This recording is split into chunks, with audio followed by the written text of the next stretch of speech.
بسم الله الرحمن الرحيم لا حول ولا قوة إلا بالله العلي العظيم الحمد لله رب العالمين وصلى الله على سيدنا ونبينا أبي القاسم المصطفى محمد وعلى آله الطيبين الطاهرين لا سيما بقية الله في الأرضين أجل الله تعالى فرجه الشريف اللهم أخرجني من ظلمات الوهم وأكرمني بنور الفهم اللهم افتح علينا أبواب رحمتك وانشر علينا خزائن علومك برحمتك يا أرحم الراحمين. We studied in the first session the definition of Usul al-Fiqh. We said Usul al-Fiqh, or principles of jurisprudence, is the science which studies the rulings from which you can draw Islamic rulings. So the rules from which you can draw Islamic rulings from the sources. Qawa'id, or the rules, we talked about it. Then we started talking about hukm. So this is why we are talking about different types of hukm. Okay? So we said in a general way, we can say every hukm in Islamic Sharia is either taklifi or wad'i. Of course, the late Sheikh al-Fadli divides it into three because he divides ahkam taklifi, which are 5, into 2. He calls ibaha, takhiri, and the rest taklifi. But I think the common way is better, and in English book I have put it just taklifi and waz'i. So either the rulings pertain to mukallaf's actions directly, to do or not to do, or they pertain to something about a situation that indirectly requires certain action from mukallaf. For example, when we say something is obligatory, something is prohibited, something is recommended, something is disliked, or something is permissible, these 5, these are taklifi. But when we say istita'a, to be healthy, to be well off, to be safe, is a condition for wujubul hajj. For hajj to become obligatory, you have the condition of istita'a. This shartiyya, this conditional situation, is not taklifi. It's wad'i. Okay? So shartiyatul istita'a liwujub al-hajj hukmun wad'iyun. Or for example, if someone is, na'uzu billah, a killer, a murderer of, for example, say his father is very rich, so he kills his father to inherit the money of his father. In Islam we say al-qatil la yarith, the murderer would not inherit. So qatl, murder, is mani', is an obstacle for inheritance. So qatl, or murder, being a mani', an obstacle, is hukm wad'i or taklifi? Is wad'i. Because we are not saying you have to do this or not to do this. This is a situation that we are declaring that when there is murder, one cannot inherit. It's not directly about taklif. We are not saying what murderer has to do or has not to do. Yeah, that's another issue. Yes. So what does it mean clear? Pardon? Does it mean clear? Clear? Was it? Uh-huh. Does it mean clear? Apparent. No. Wad'i means related to the situation, to the condition. It's kind of situational ruling, a ruling which pertains to the situation. Or for example, sababiyya. Let me ask you a question. I want to see who is very alert. السارق والسارقة فاقطعوا أيديهما. Okay, this is the verse about the people who commit theft. Of course, it has many conditions. It's not that every thief would receive this punishment, but with several conditions. If it is proved for the court, for a legitimate judge, that this person has committed theft with all these conditions, then his hand or his fingers will be cut off. Question: is this حكم تكليفي or وضعي؟ السارق والسارقة فاقطعوا أيديهما. This ayah is taklifi or waz'i? Everyone says waz'i? No one says taklifi? It is waz'i. I think it's waz'i, but can turn into taklifi because of salam. Faqta'u. Is faqta'u taklifi or waz'i? Once the conditions are met and the situation arises, Indeed, this ayah has two rulings. There is one waz'i and one taklifi. Faqta'u is taklifi.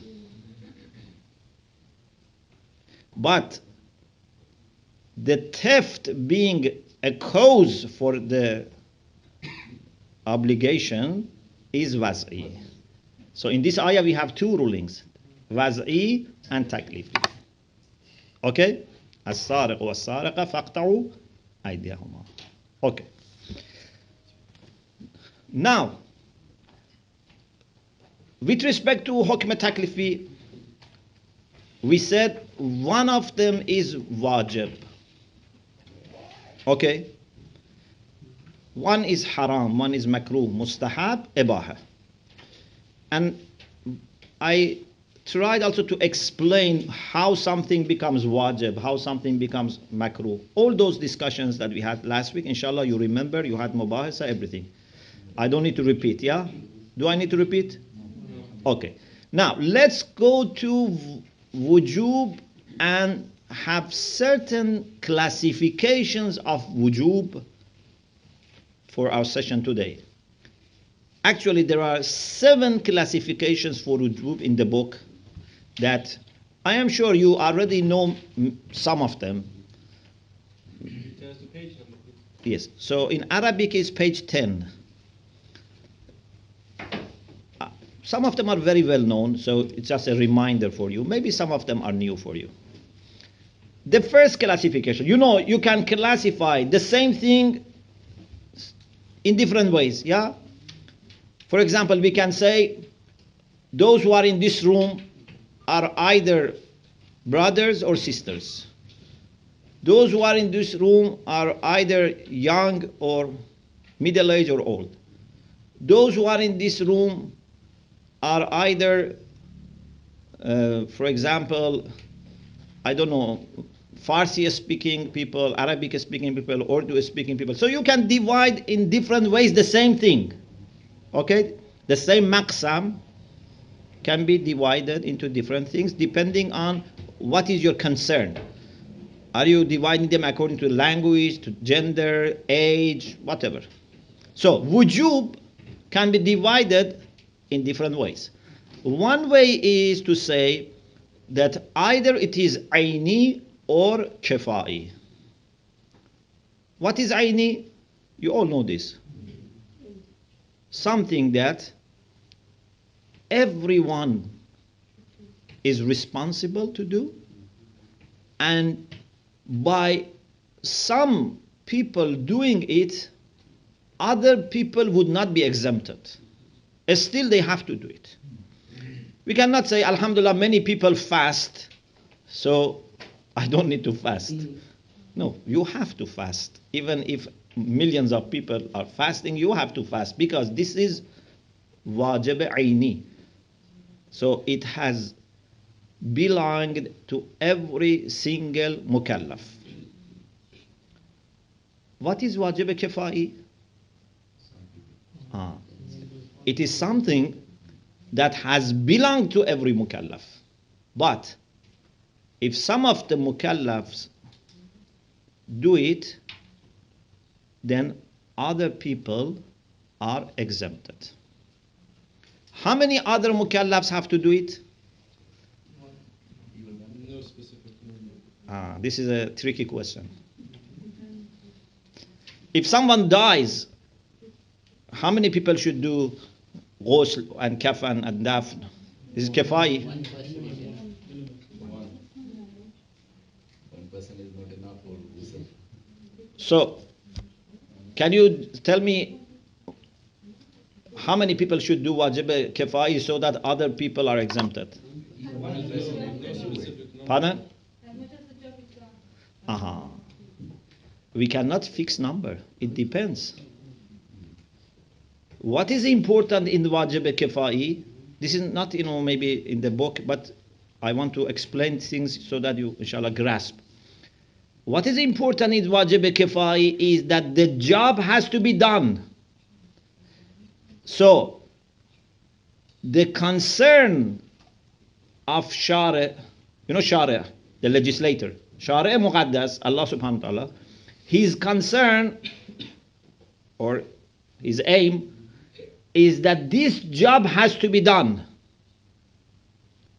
So, as long as the job has not been done, all are responsible. But when those who can take care of job properly do it, other people are free. For someone dying, maybe one person can take care of everything. Maybe one person cannot, two people. So one, two, few people. But sometimes we have wajib kifai that maybe thousands or tens of thousands of people have to get involved. For example, if our country is attacked, we have to defend our country. Okay? How many people? Few people? No. Maybe all of us have to go and still we have shortage. So, it depends on what that job requires. We cannot fix the number. If job is done, others are free. If the job is not done, all of them are questioned by God. Why you didn't take care of this? Is it clear? Okay, now question.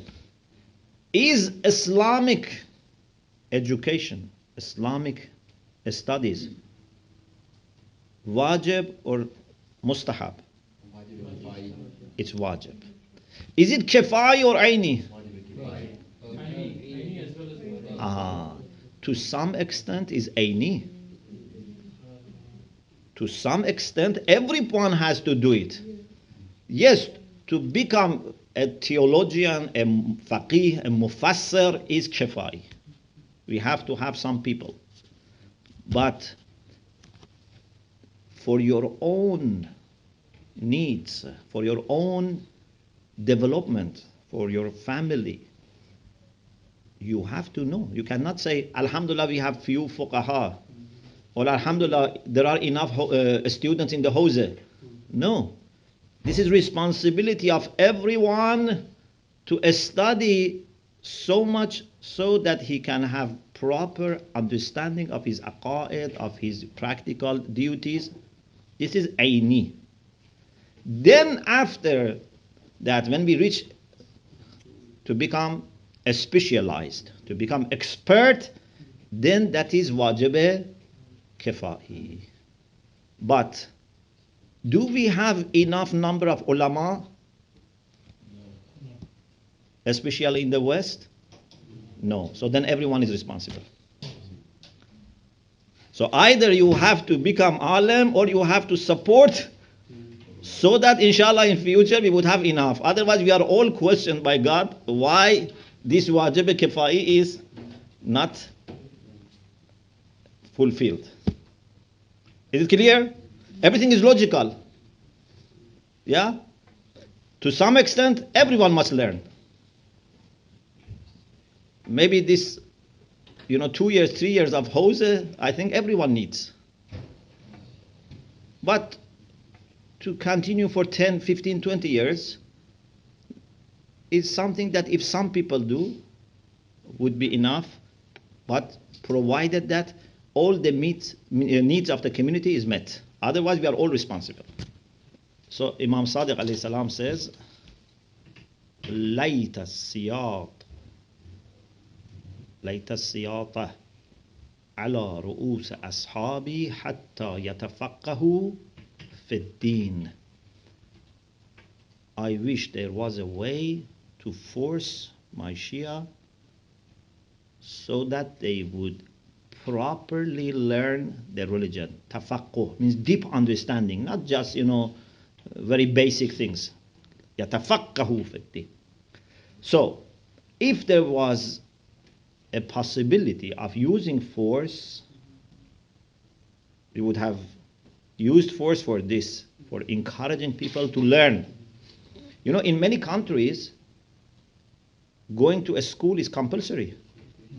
If they see a child on the street in the age of schooling, they will ask the parents, why you don't send your child to the school? Yeah? So it's not something strange. Even if needed, maybe they punish, for example, the parents. If they see they are careless, maybe they take the custody from the parents, if someone stops, child going to school. So, even for secular education, they have this understanding. When it comes to religious education, it must be dealt with much more seriousness. But we are not in a position to force people for going to learn religion. Okay? This is to show how important it is. But we have to encourage. Maybe for your own children, a little push is also sometimes needed. If you have, children, you know that, for example, first year of sending your child to a school or nursery is not always easy.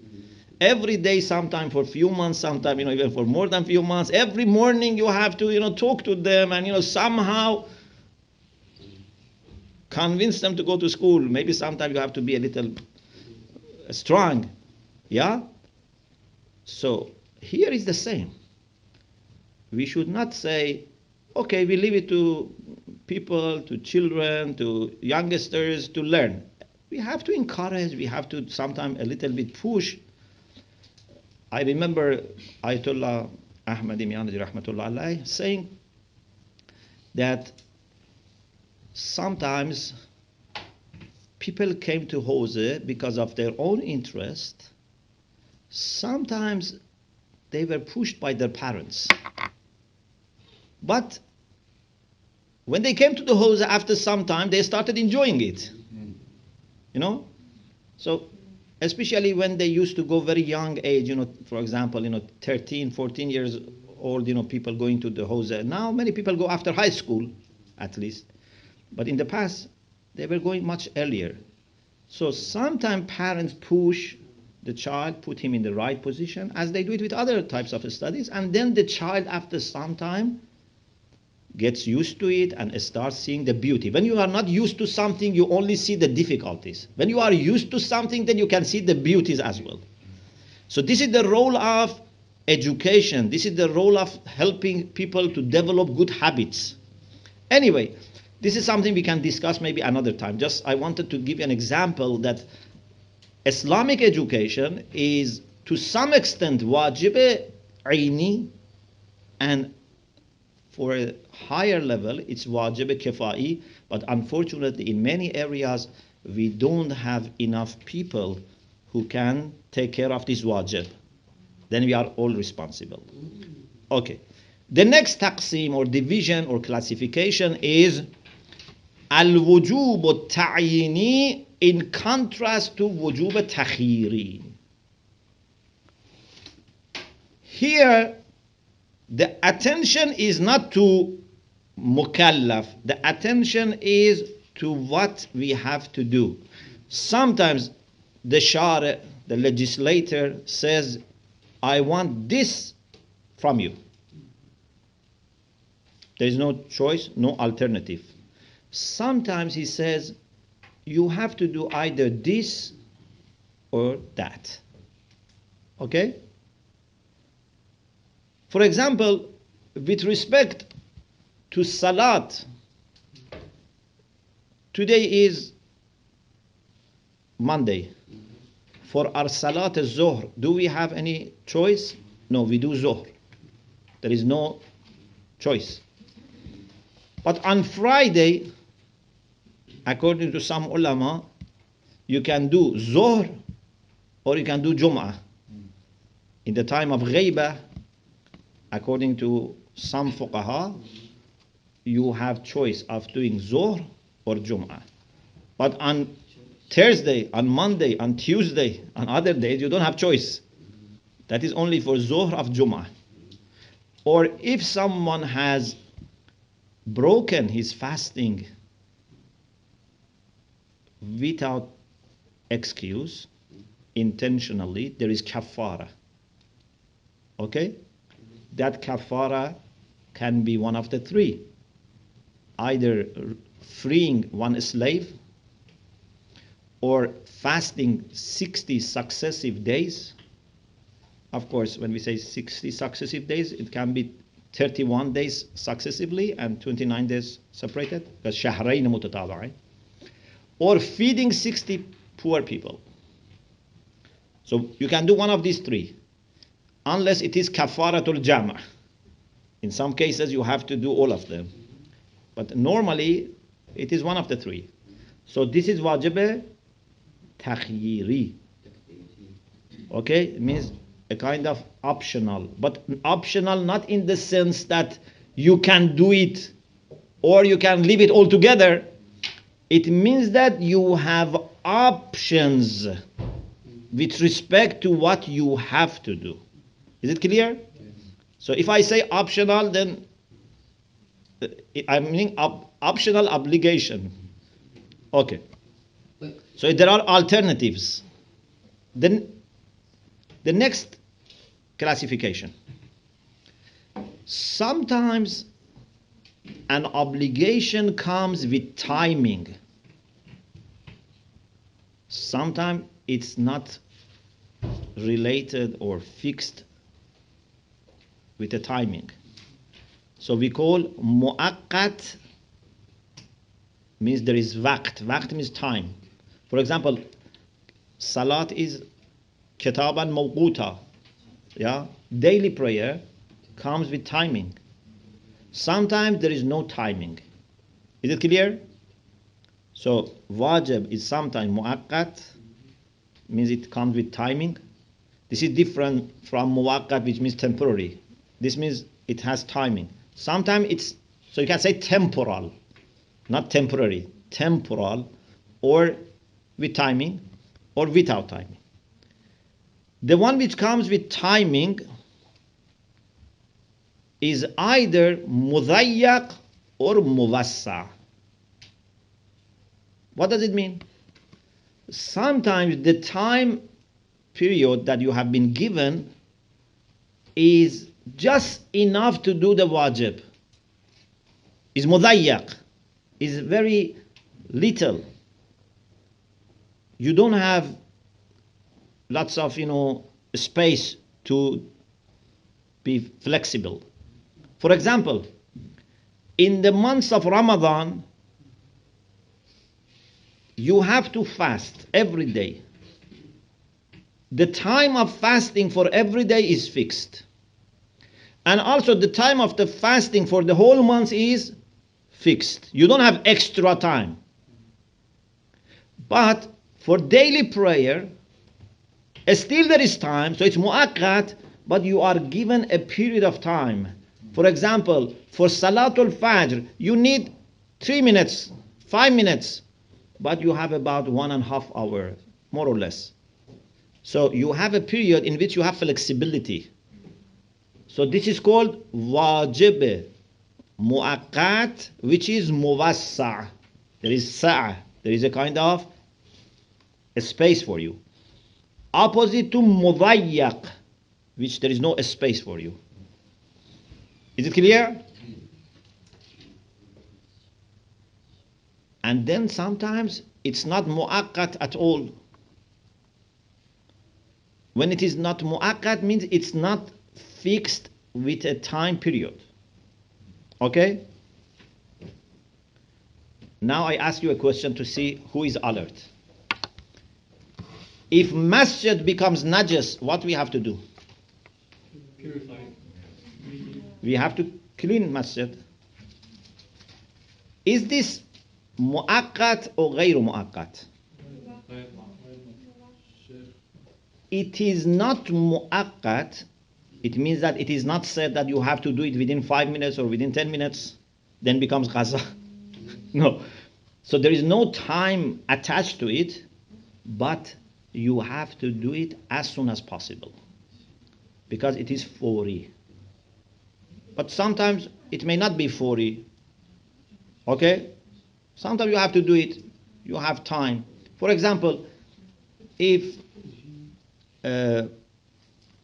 your dress or body becomes najas, for salat you have to clean it. You don't need to clean it right away. Okay? Or for example, if someone in the months of Ramadan during, for example, the day, in some cases, not all cases, in some cases during the day needs ghusl of janaba, then doesn't need to do it quickly if it is after the day started, not before Fajr. Anyway, sometimes something is muaqqat, sometimes it's ghayru muaqqat. So sometimes it's with time, temporal, sometimes without time. Those which are with time can be muwassa' or mudayyaq. Okay? And those which come without time can be something that you have to do them as soon as possible, and sometimes you have liberty, you have, freedom. For example, if you have to do amr bil ma'ruf, nahy anil munkar, sometimes you don't need to do it in the first 5 minutes or 10 minutes. You have time. Maybe you do it in the weekend, maybe you do it next week, maybe you do it the next time you meet the person, depending on the situation. Sometimes the time is important, sometimes it's not important. Okay. I again repeat, this lesson, the introduction, is full of new terminologies and classifications, but please don't feel that you cannot understand or it's too much or difficult. It's just for the beginning of the book. Later we will have more substantial discussions. So if you hear too many words, too many terms, don't think that it's always like this. Some people enjoy learning new terms, but some people think that it's difficult for them. But these are just for introduction. Still we are introducing you some terms. The next classification is either wujub is conditional or it's unconditional. If wujub is conditional, it means that without that condition, it's not wajib. But if it is absolute, means regardless, it's wajib. For example, to be required to do Hajj is conditional upon istita'ah, to be well off, to be healthy, to have safety. Okay? There are a few conditions that altogether means istita'ah. If someone is not mustati, is Hajj wajib on him or her? No, Hajj is not wajib if someone is not mustati. Allah. Inshallah we continue after Salat. Alhamdulillah Rabbil Alamin.